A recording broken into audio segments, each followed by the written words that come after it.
Hello.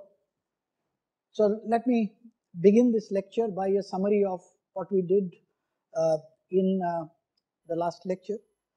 So number one is we elaborated on the temperature coefficient of resistance.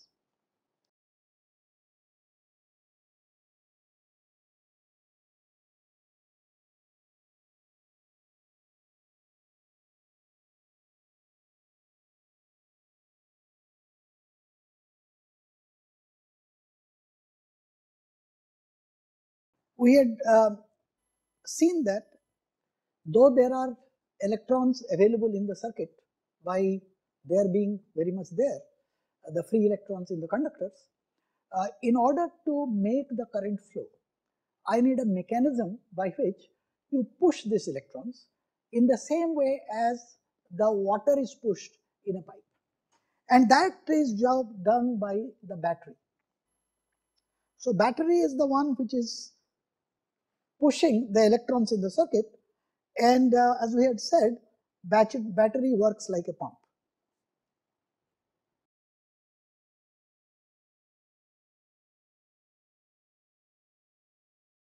So which, according to our convention, pushes the positive charge. Actually what it does is exactly the opposite, but on the other hand that has been our discussion.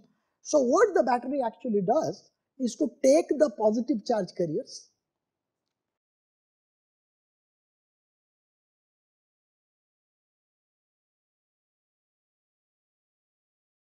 and it pushes them from a lower potential to a higher potential.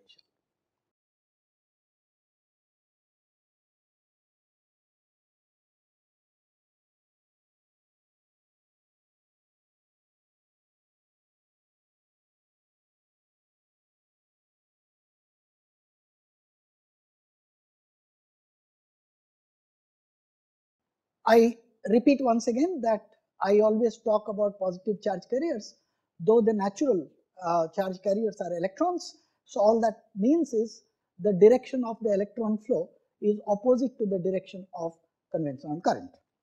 So these positive charge carriers, when they are raised to a higher potential, and that is the job of the battery, in the external circuit they can just flow down the potential. So that is what it does. After that, we defined something known as electromotive force, which is a characteristic of our battery.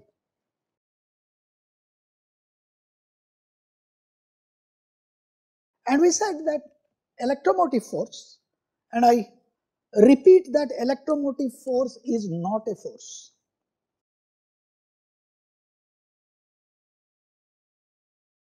It's an unfortunate nomenclature, but that's the way it is, because it was thought to be a force because apparently something was pushing these charges, but the name has stuck. So basically the electromotive force was defined as work done on that positive charge, work done on a unit positive charge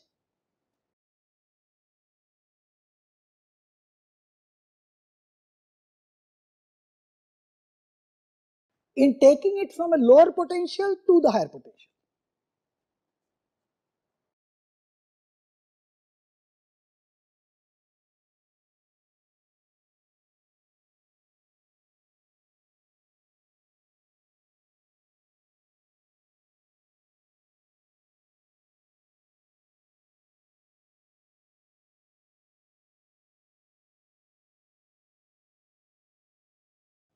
So our definition is electromotive force, which is usually represented by a script E, is dW by dQ. And you can see, since numerator has the dimension of work, so which is in joules, and denominator is in charge, which is coulomb, and that is the definition of a volt. Now, if you look at this definition, there is another thing that becomes clear, that since I know that the work in taking a charge by a vector distance dl is given like F dot dl. This is just the standard definition of work in terms of the force. F dot dl, F is the force. And remember that my electric field E, so this is my force, and so therefore I can write my EMF as equal to, if you like, integral of F by Q, because we said that it is per unit charge dotted with dl. That's the definition of this thing. Now let's look at this definition a little more carefully. Now this is from the lower potential to the higher potential. So let me draw the standard battery. So that's the way it is, the battery. So the electric charges are being taken, positive charges are being pushed from here to there. And after that, of course, in the external circuit they can flow. But if you look up this expression, very frequently we write the electromotive force in a slightly different way. We write this as integral of E dot dl.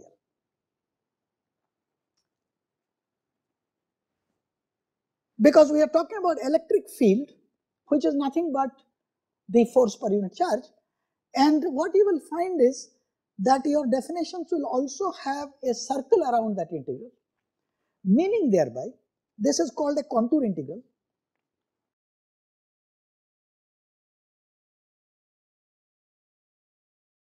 Meaning thereby that you take the line integral of the electric field, this is a line integral as you are aware, around a closed loop. Now how does it work? How do I show that these two things are equivalent? Now look at it this way, that when I am, if you like the word pushing the positive charge from here to there, this is happening by the chemical reactions driving them. So this force, if you like, is a non-conservative force. So inside the battery,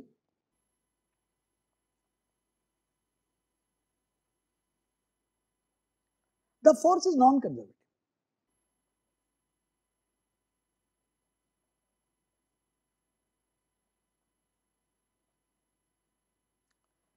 Now outside everything is, nothing changes really. You have to, of course, say that once the transient currents are gone, I mean everything is time independent. So outside the field is electrostatic field. So field outside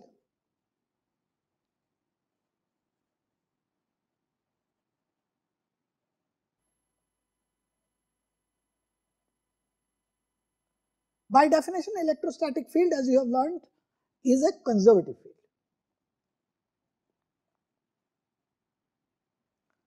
So therefore my force has two components. One is that there is a conservative part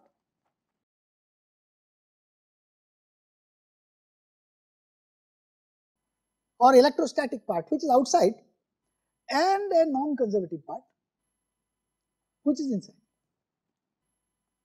Now I also know for the conservative part, integral F dot dl is equal to 0, and that is because by definition of a conservative force, the work done is independent of the path between any 2 points. So if you are going back from one point to another point, you can go by any path. But if you return back to the same point, then the work done has to be 0. So if I look at conservative dot dl, it's equal to 0. That's not true, of course, of non-conservative. But you remember that my non-conservative force outside the battery is 0. So therefore, if I add up these, that is outside the battery I add a non-conservative, inside the battery I add a conservative part which was 0, but I add it anyway. Outside I add the non-conservative part, and non-conservative part is 0, so I can do that. So therefore, if you add them together, you get a definition like EMF is given by, because per unit charge, contour integral, closed integral of E dot dl. And that is the reason why EMF is frequently defined like this. And we will have more to say about it when we discuss the definition of the electromotive force in connection with Faraday's law of induction. But this is the way it works. Having done this, what we did is to summarize what happens for ohmic conductors.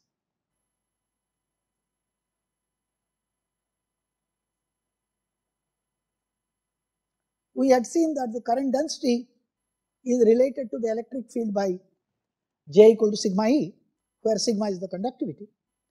The current itself, which is J dot A, is the area vector, this is the current density. So this is given by E A by rho, and that's equal to your V by L is the electric field. I have a rho there and an A there. So therefore I get an alternative relationship which says V is equal to IR, because R is nothing but L rho over A. So any of these relations you have for the ohmic conductors, J equal to sigma E, then or E equal to J rho, and V equal to IR, etc. A constant electromotive force, namely a battery which has no internal resistance. Now, normal batteries have some internal resistance because you cannot eliminate material elements and they always offer resistance. So firstly, an ideal EMF source, an ideal battery if you like,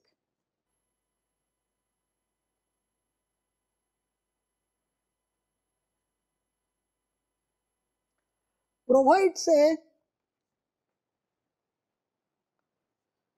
constant voltage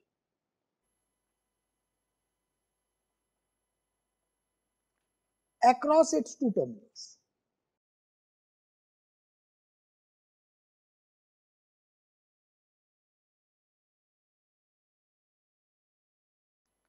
So let me draw a very simple circuit, and later on maybe I will do a little more complicated circuit.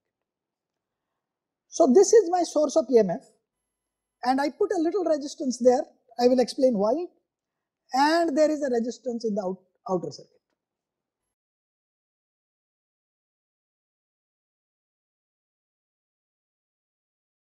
So what happens is this, that this is my seat of EMF.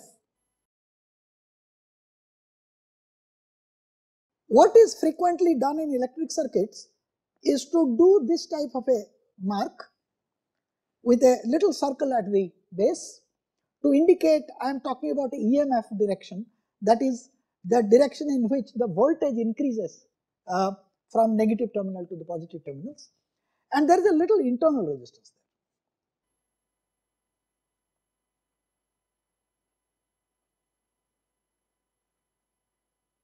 So this is your representation of the battery. The outside circuit RL, this is what is known as a load resistance, because that is the load that the circuit bears.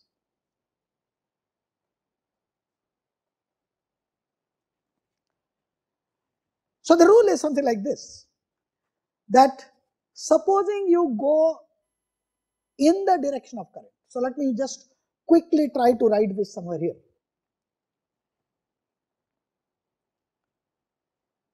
Going in the direction of current,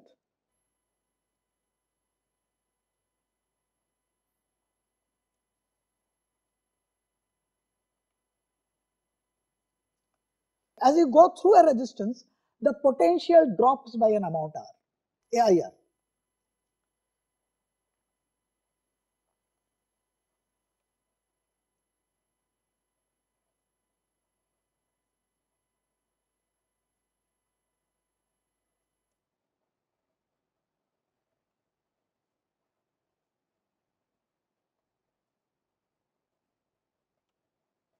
That's rule number 1. The second rule is, if you move from the negative terminal to the positive terminal of a battery, then you increase the potential by an amount given by the EMF. So, in going from negative to positive,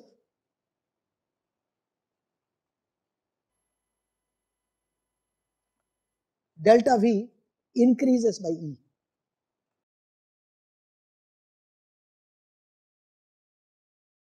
Okay, with that idea, let us try to see how does the potential vary in this case. Let us look at the following circuit. So, I have a battery here, and this represents its internal resistance, and a load resistance which I will write as RL.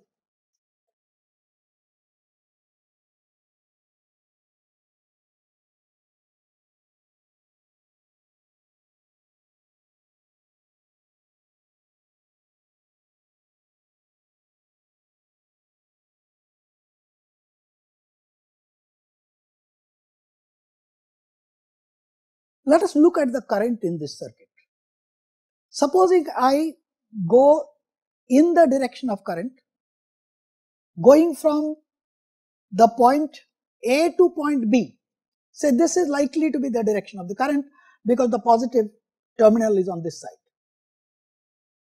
So, when I go from A to B, there is no drop.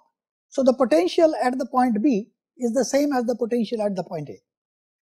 But since I am going in the direction of current, in going from B to this point C, let us say, potential would drop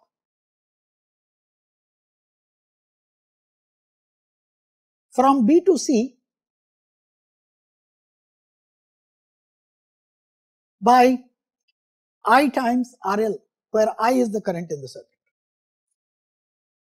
Then I get into this part where the source of EMF has also an internal resistance smaller. So, if from C I come to this point, just cross the internal resistance, which is a representation, from C to D, it drops by I times small r. And then as I go from the negative terminal of the battery to the positive terminal, then through the battery, potential rises by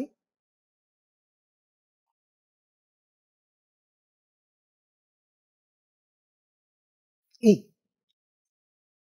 So, what have we got? We have said then, now when I do that, I return back to the point A. So, in other words, if I go from A to B through C, D and back to A, this is what happens. So, in other words, I get minus I RL minus I R plus E equal to 0. So, which gives me I is equal to E divided by R plus RL. For definitiveness, let me take E to be equal to 10 volts, the internal resistance to be 3 ohms and the load resistance to be 17 ohms. 3 ohms is rather a large internal resistance. The current in that case will be 10 divided by 17 plus 3. So, that's equal to 0.5 amperes. Now, let us look at how does the potential change. So, look at this, that suppose I am going from A to B, since we have already seen how the potential varies. So, start at the point A and let me look at the potential at various points D, C and B. So, I start with the point A, which is obviously at a 10 volt potential. Now, when I cross over to the point D, now since the point D is connected to the negative terminal of the battery, the potential comes to the value of the negative terminal, value it has in the negative terminal. I don't know exactly how the potential changes inside the battery. So let me just draw it by a dotted line. Now, having done that, I go from point D to the point C through the resistance small r. Now, there, since the resistances have been assumed to be ohmic, the change in potential would be linear as it goes through the resistance. So, therefore, from D, it sort of rises as I go to the point C, or rather the end point here. And this rise, not to scale, but this rise is, current I is 0.5, R is 3, so therefore this rise is 1.5 volts. Now, having done that, I remain the same, the potential remains the same up to this point, and then again when it crosses the RL, it rises coming back to the value 10 once more. So, this is, if you like, the point B, which is obviously the same as the point A. So, let us look at it a little more clearly. So, what I have said is this, that there is a method which you can adopt. Now, remember, towards the end of last lecture, I had started talking about how to analyze a circuit having two batteries. So, I am going to bring it back and redo the problem with this pictorial representation of the voltage drop. That gives you an idea of how one sees the voltage drops. So, let me repeat that circuit again. So, here I have got two batteries. Let me say that the first battery is like this, and this has an internal resistance of R1, which is 1 ohm, and this is E1, which is 2 volts. And then I have another battery whose polarities are like this, having an internal resistance of R2, which I take it to be 1.5 ohms, and E2, which is taken to be 4 volts. And then I have the external circuit where I have a load resistance, which I take it to be 5.5 ohms. So, let us look at, in this situation, what actually happens. So, let's start from some point. It doesn't matter where you start. So, let me start from this point A, let's say. Now, in principle, I really don't need to know what is the direction of the current. But let us suppose, just for convenience, I am going like this. Why am I going like this? Very simple. By looking at this figure, that this is a 4 volt battery, this is a 2 volt battery, I realize that the net current is likely to be like this. So, I am going in the direction of current. So, let me look at that. If I am going in the direction of current like this, and I am going from A, this point A, and let us suppose there is a point which I mark as H, then I will do the following calculation. I will say V of at H is equal to V at point A minus E1, because I am going from positive terminal to the negative terminal. So, minus 2, if you like, because 2 volt was that. Having done that, let's go to another point across the internal resistance. Let's call this point G. Now what about Vg? Now we have said if you are going in the direction of current, then potential would drop by an amount I times R. So therefore, Vg is equal to Vh minus I times R1, which is equal to Vh is Va minus 2 minus I times 1 ohm. So let's write it as I times R1.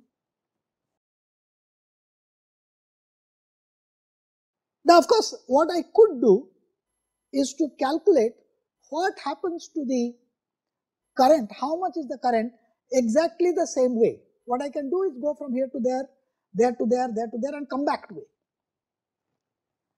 So if I do that, all that happens is I drop a potential 2, increase by I times R1, increase by I times 5.5, increase by I times 1.5, and then increase by 4.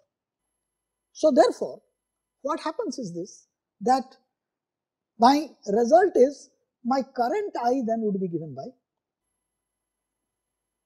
I had increased by 4, this was decreased by 2, so this would be equal to 1 plus 5.5 plus 1.5, which is simply equal to 1 by 4 amperes. Okay. So how much is this? This is Va minus 2, R1 is 1 ohm, so therefore 1 into 1 by 4, which is 0.25, and that is Vg. But then Vg is also equal to, I am going by this E, because there is nothing in between, these are resistanceless wire, so this is identical to Ve. Now let me come to this point, D. So we say that Vd is Ve minus I times 5.5, that's equal to Ve, I was taken to be 1 by 4, shown to be 1 by 4, 5.5 into 1 by 4, which is 1.375. And if you look at this relationship there, so I have got Ve equal to Va minus 1.75. So this gives you Va minus 3.625. And that is the same as the point B. Now, what I now need is this. From B, I come to the point C. So my Vc is Vb minus 1.5 times I is 1 by 4, which is equal to Vb minus 0.325, and that's equal to Va minus 4. So that gives you the difference between these 2 points, that is Vc and Va. Vc and Va, that's the way it is. And then of course, if you want to come back to A, then you increase the potential by 4, so you are back to A. So this essentially tells you how the potential drops are to be calculated. Now here I assumed a priori that current is in that direction. You don't really need to know what is the direction of current. Suppose you did not and you assume opposite. So when you go opposite to the direction of current, then of course as you go through a resistance, we have seen that the potential will rise. So go exactly like this and come back to the same point. if you do that, you will essentially have the same calculation, excepting that what was happening here was when I went from here to there, my potential is dropping here, increasing there. But instead of that, this will, I'm going from positive to negative here, so therefore the potential will drop there, but increase here. So my current would still turn out to be the same in magnitude, but it will show up with a negative sign. So therefore, I know my original assumption regarding the direction of current was wrong, and I should come back and do it correctly. So this is the way you look at the variation of potential as you go through a resistor. So basically all that I have said is that when a current passes through a resistance, this is very important. When a current passes through a resistance, in going from higher potential to the lower potential, the drop is I times R. Now, having done that, let me look at another job that the battery is doing. So we have said that the job of the battery is to push or lift a charged particle, the positively charged particle, from lower potential to the higher potential. Now, so since it is the amount of work that is done on charge, so this amount of charge, in order to push it, the I, meaning thereby the battery, will have to do some work. And this work that the battery does is obviously because of my definition of the EMF. I can calculate it easily because EMF was work done per unit charge. So therefore, the amount of work done is the amount of charge that you take to a higher potential. So the work done will then become the EMF multiplied by the charge. And this amount of work obviously gets delivered, or this amount of work is done by the source, which is the battery. And once the positive charge comes to the higher potential, it can flow in the external circuit. In other words, in terms of the energy, whatever its energy was, it can now be spent. This is the amount of energy that is being supplied to the external circuit. So let us look at what is the amount of power delivered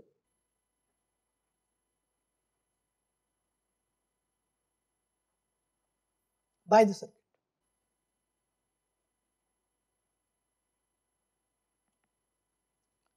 So that, let's call this P of the battery, which I call it as PEMF.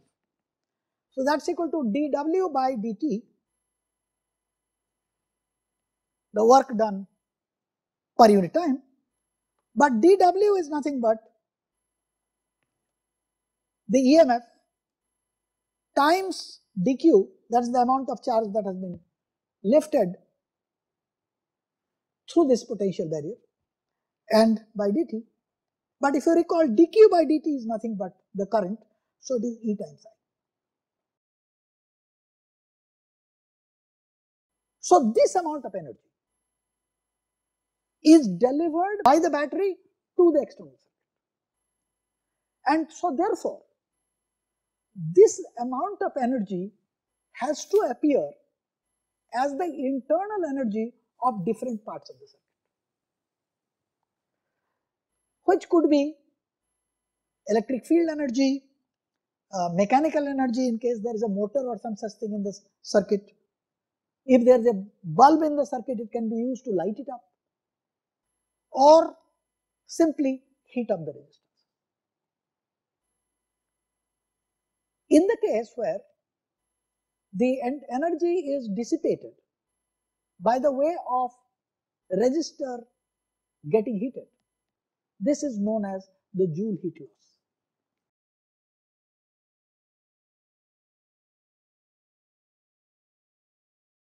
This is the amount dissipated by amount of energy which a resistor absorbs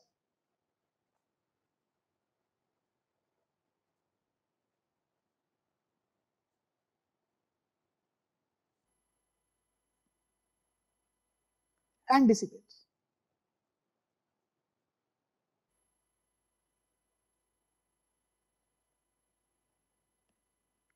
Now, in the case, I have a very simple circuit. Supposing we simply have a circuit like this. I just have a ideal battery. This is plus, this is minus E. And let us say I just have a resistance. Let's call it just the load resistance, RL. This is a point A, this is a point B, no internal resistance. And looking at this direction, this is a positive terminal. So therefore, VA is greater than VB. So if a charge dq comes from this terminal to the point A, okay, the potential energy of that charge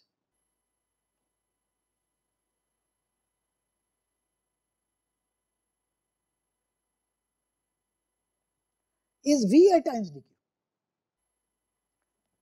and at B it is VB times dq.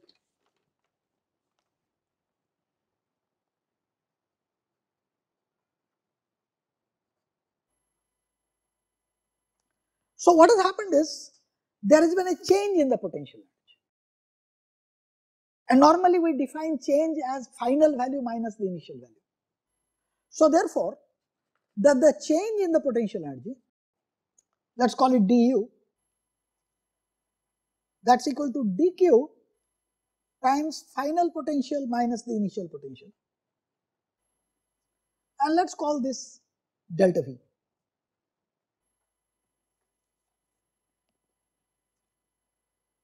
So therefore, my du by dt, that's the rate at which the energy transfer takes place, is dq by dt times delta V, and that's equal to, now dq by dt is I, so the current times delta V. Now if Ohm's law is valid, then I is delta V is I times R. So that therefore the power is I square R. And since I have a simple circuit, I is equal to V by R, so therefore this is equal to V square by R. So let's look at what is this happening to this energy. Now when this energy goes through the resistance, now we know that it should result in an increase in the kinetic energy of the charges because of the work energy. In other words, these charges should accelerate. But remember what we said. We said that the charges in a conductor actually accelerates, but that's a very nominal situation because they keep on colliding and move with an average drift velocity. So what has happened to this increased potential energy that we have given it to charges because of the work done by the battery?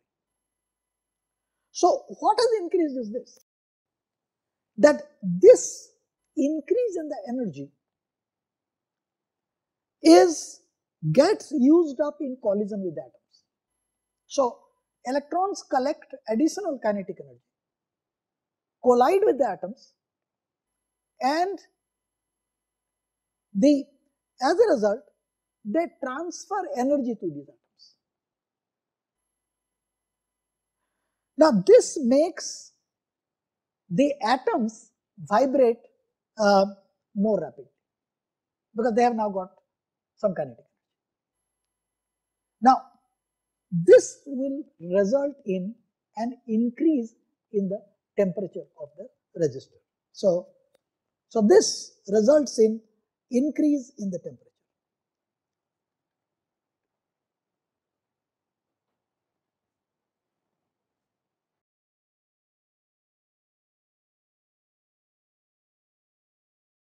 Now I would like to give you an example, a similarity. Now in your mechanics course, you have always learnt about when you drop a mass through a viscous liquid. You have heard about that it attains terminal velocity. Now remember that since it is falling under gravity, though there are viscous forces also, it is reducing its potential energy. Now if it is reducing its potential energy, but still moving with an uniform kinetic energy, uniform velocity, then this loss in the potential energy appears as a, well, internal energy of supposing you have dropped a stone, that liquid or whatever.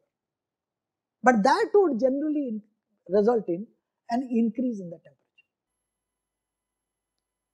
We don't normally measure such increase in temperature because the amount is somewhat low. In case of a resistor, if a current passes through it, because of this reason, because of the energy that is being transferred from the battery to the resistor will get heated up. Resistor gets heated up and it radiates heat. It would become hotter to touch. And also if there is, for instance, a bulb in the circuit, it can be used to light it up. Normally, these are laboratory situations.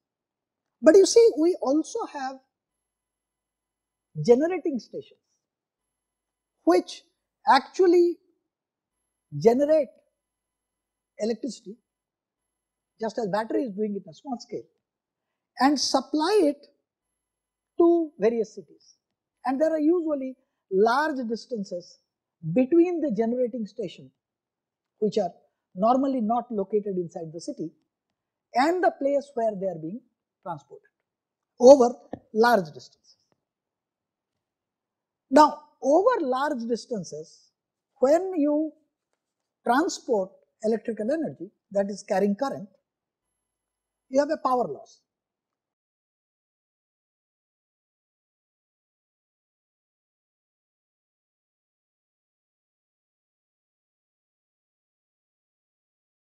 So this is equal to I square times R of the wires.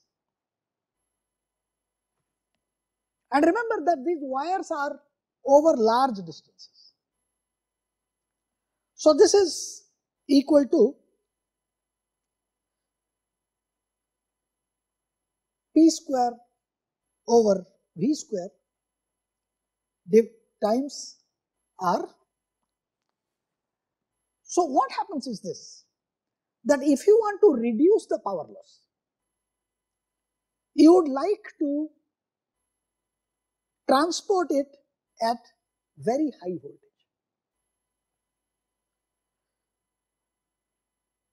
Because if V is large, then the loss during transmission will be small.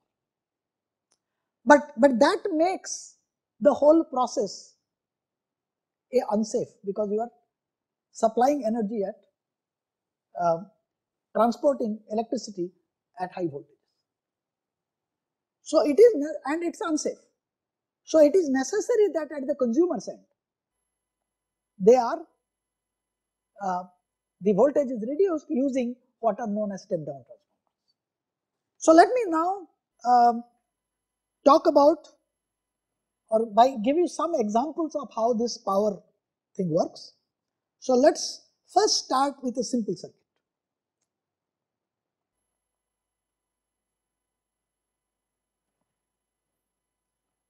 So in this simple circuit I have taken, supposing I have a resistor of length L,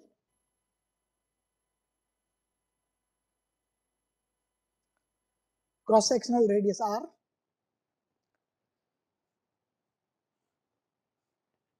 resistivity rho, etc. And supposing I have a 18 volts battery.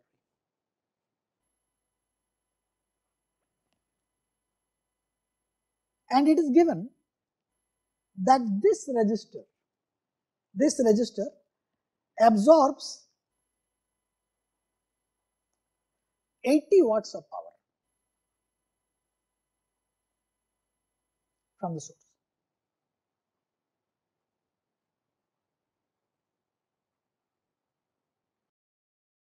Now my question is this, that supposing this resistance wire, you take it out and draw it to another resistance uniformly, which has 4 times length.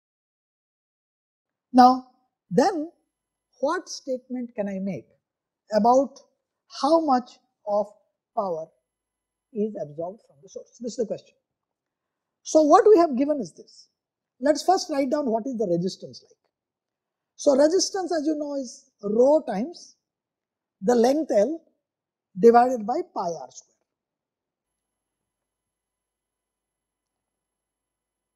The current, as you know, is V by R.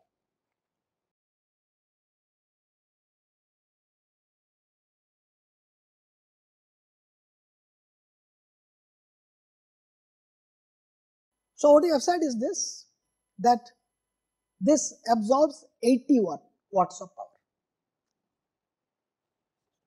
Now when you draw it to 4 times its length, now remember the volume had to remain the same. If the volume remains the same, it means the cross-sectional area has also reduced by a factor of 4. But the resistance, which is proportional to length, which has increased by a factor of 4, and inversely proportional to the cross-sectional radius, which in this case has decreased by a factor of 4. So the net resistance in the process has increased by a factor of 16. So my R prime is 16 times R. So how much is V square by R prime? This is my power. So V square by R prime is V square by 16 times R. But V square by R is given to be 80 watts by 16. So therefore, that this situation, it will absorb 5 watts of power. Look at the current in this situation. Now, if you look at the current, since the voltage is 18 volts, I have V by R prime, V is 18 divided by 16R, but 18 by R was my original current I, so it is I by 16. So I square R prime, if you want to calculate, is equal to I square by 16 square, which is 256, times R prime, which is 16R. That's equal to I square R by 16 as expected. Now the question is this, that what frequently confuses people is that which formula do I use? Is power V times I? Or since I is V by R, is it V square by R?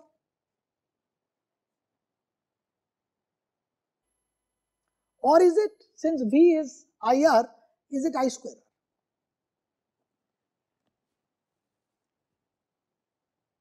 Now you would say they are all the same. Now they are all the same, provided all that you have is a single source of voltage, that's an EMF source, and a single resistance. Now look at what difference does it make. So I'll give you a small example. So let's look at this situation.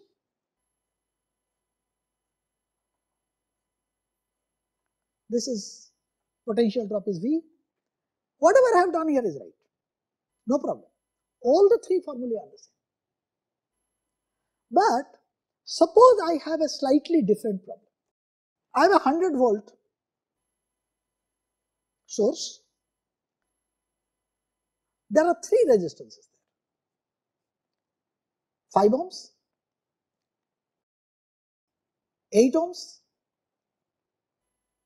7 ohms. You see what is happening in this situation. Let me first calculate how much current I have.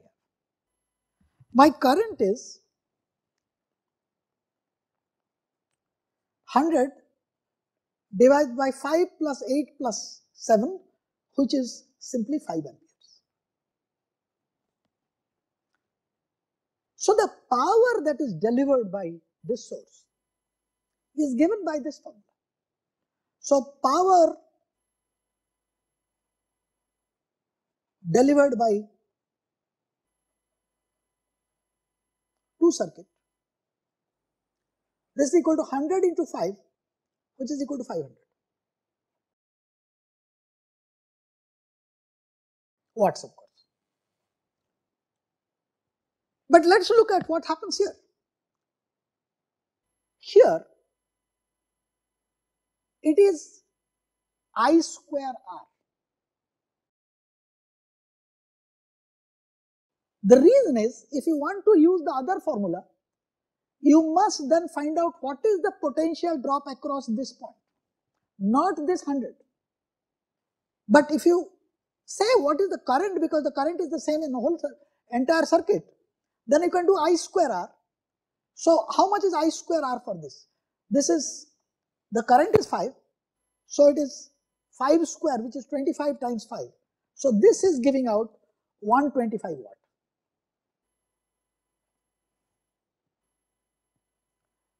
This one, 25 into 8, that's consuming 200 watts.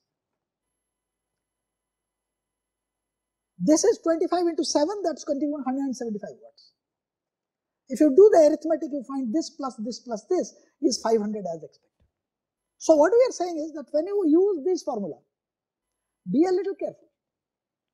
The V in this formula is the potential drop across the resistor that you are talking about, not the potential supplied by the battery. I square R is always correct provided that is the current passing through this resistor. You have to be careful if it is not a simple circuit like this, because there various parts of the circuit may have different amounts of current. So this explains what actually we need to use. So let me quickly tell you what we have achieved today. We have said that the seat of EMF lifts positive charges from a lower potential to the higher potential,